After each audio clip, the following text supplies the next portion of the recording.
Assalamu alaikum, my dear friends. How are you? My name is Abdul Khalik.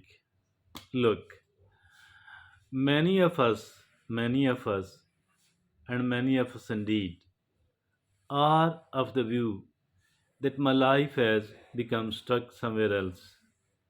I am unable to move forward, unable to develop, unable to be a better person. That is the trouble with many of us.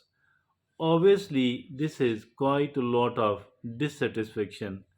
And since the life is a very limited one, the life we are living is a very short one. So, for all that reason, I think that we need to break this deadlock and it shouldn't continue at all. It is really important to come out of this situation and to start progressing, to start developing, to start moving forward.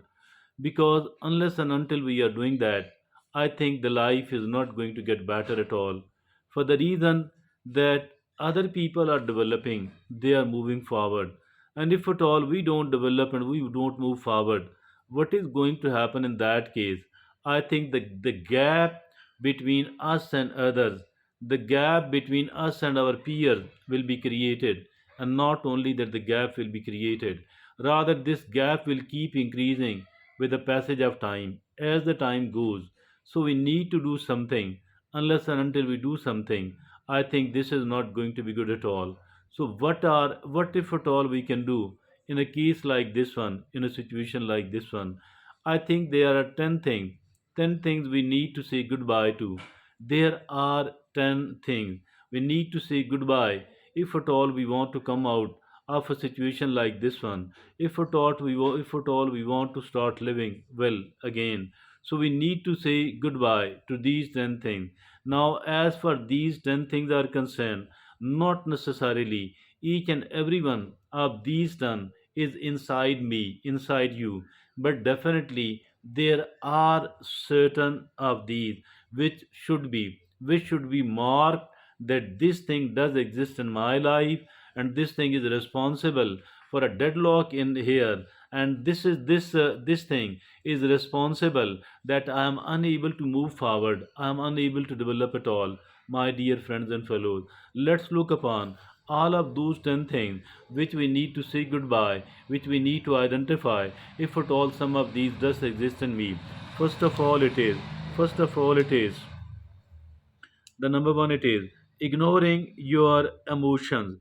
Ignoring your emotions mean there are, we the human being, we are emotional being. Emotions have a lot to do in our life. Emotions are very very important, and some of these are positive emotions. Even the positive emotions are good in the moderation. Like kindness is a very good emotion, but if at all we are that much kind that we don't save anything else for we ourselves, it actually means that this positive emotion is not being exercised in moderation. So if at all there is a negative emotion, and this negative emotion is that of the jealousy, it is that of the anger, it is that of the fear, or it is any other negative emotion, if at all we don't control it, we don't manage it, what is going to happen, that this negative emotion will cripple us, will take us toward a much much bad and the wrong direction. That bad and wrong direction is going to actually kill us. So we don't need to do that at all. So my dear friend, we need to identify our emotions, and not only that, we need to identify, we need not to ignore it. Rather, we need to do something which is necessary, something which is needed, keeping in view that particular emotion. So we don't have to ignore the emotion. Those people who are seen ignoring the emotion, they are those people that if at all a person has got a wound, now the stitches are needed. As for the depth of this wound is concerned, certain stitches are needed, but this person is trying to avoid the stitches. Rather, it does a certain other simple and easy thing, and start believing that this will heal itself. I think that is wrong. We need to put stitches wherever the stitches are needed. Otherwise, the things might get worse. So we don't need to ignore the emotion. Rather, we need to identify it, and we need to do something which is appropriate, which is needed in that particular direction. So number two, it is living in the past. Living in the past. All of us have a past. The past could be the past could be good in our opinion. The past could be bad in our opinion. Actually, it has a lot to do what we think about the past. If at all we start believing that my past is a good one, it will become a good one, and it will start giving us the pleasure. But if at all we start believing that my past is no, is a bad one, it will keep hurting us. It will keep giving us the pain. So it has a lot to do with believing. But I am of the view that all what is needed to be done here, as for the past is concerned, as for the past is concerned, I think if at all we need to learn whatever we can should be learned, and then we need to leave it. Just don't live in the past at all. Don't be afraid of the future. Rather plan and prepare for the future. It is very important indeed, that we don't live in the past. It is very important indeed that we live in the present. Living in the present, it is very, very, very, very important. Simply learn whatever we can from the past and then leave it. Now the next and the third is, that is overcommitting. Overcommitting. Because we are making promises here. We want to give our time here, and at the same time we are giving our time there as well. I think that overcommitting, that does not allow us to move forward at all. Rather, we remain stuck. Don't be overcommitted. Rather, set priorities.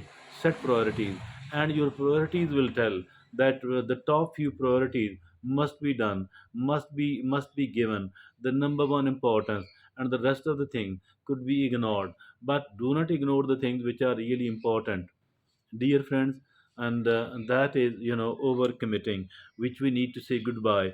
And that fourth is procrastination. Procrastination, I think, why we procrastinate, failing to do the things on time, rather keep deferring it, keep postponing it. What are the reason? It is not without a reason at all. The reason is that these things are actually unpleasant, these things are difficult, and these things are frightening. So for that reason, we tend to do the easy task, the instant gratification first. What actually should be done? As for, if at all a task is a daunting one, if a task is a frightening one, a difficult or an unpleasant one, so we need to break it into the parts. We need to break it into certain parts.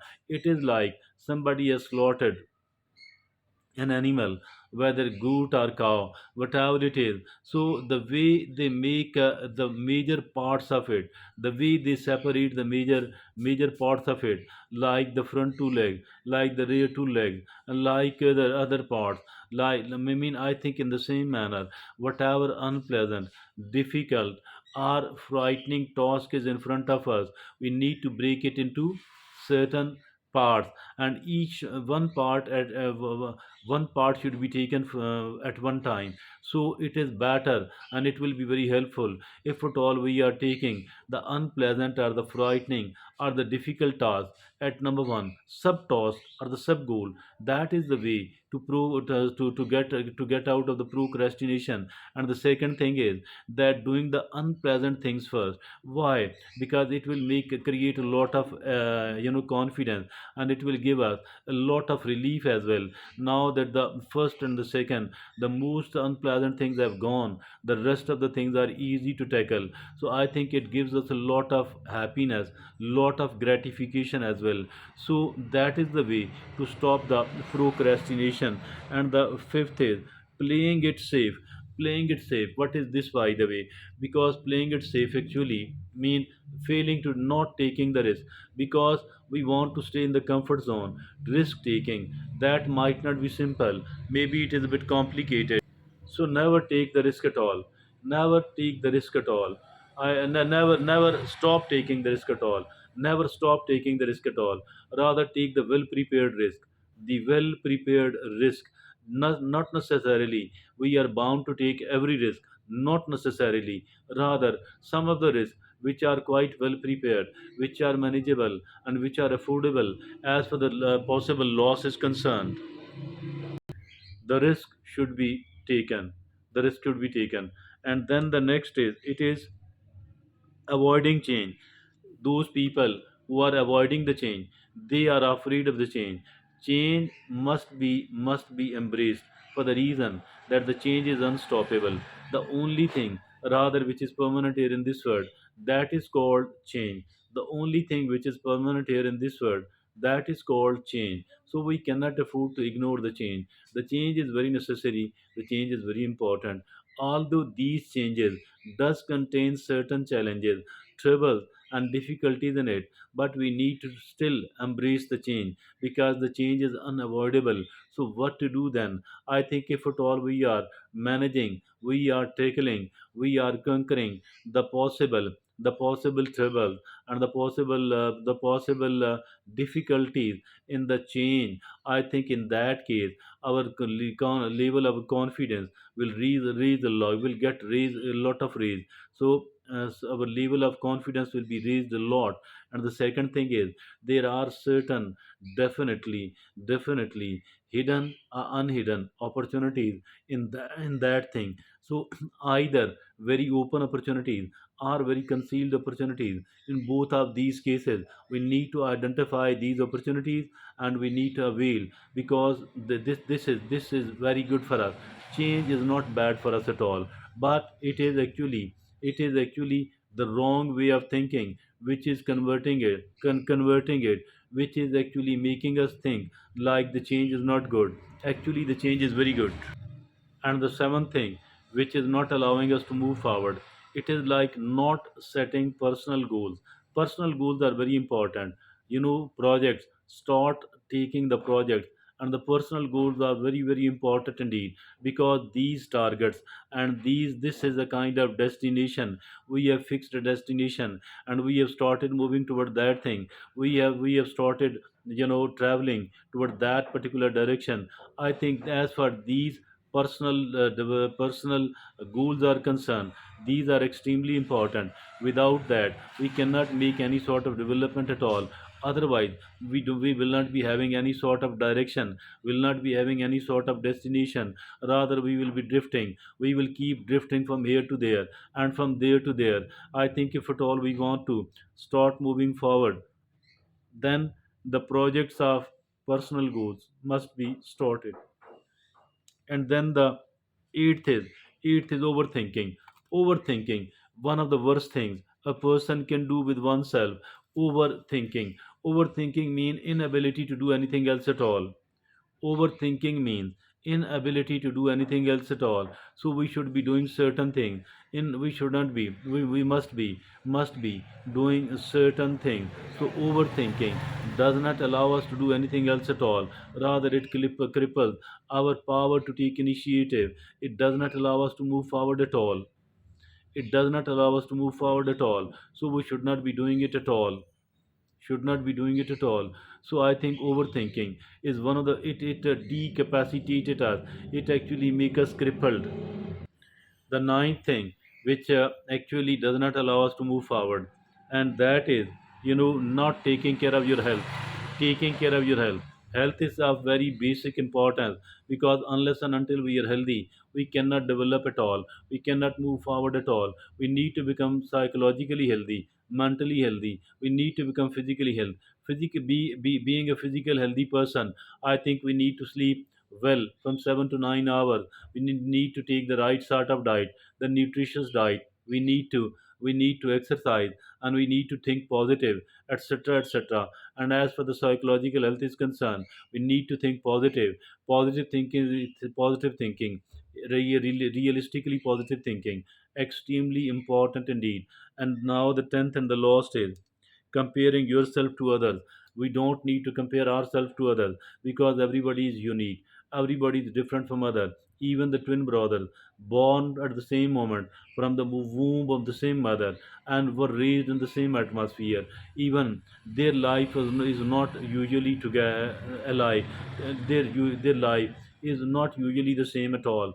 Why? Because the talents and the capabilities, because the aptitudes they were given, these are really different from that of each other. So I think as far these comparisons are concerned, comparisons are absolutely toxic, and we must not be. must not be comparing our life with the life of another person. The life of everyone else is absolutely unique. So why to compare ourselves?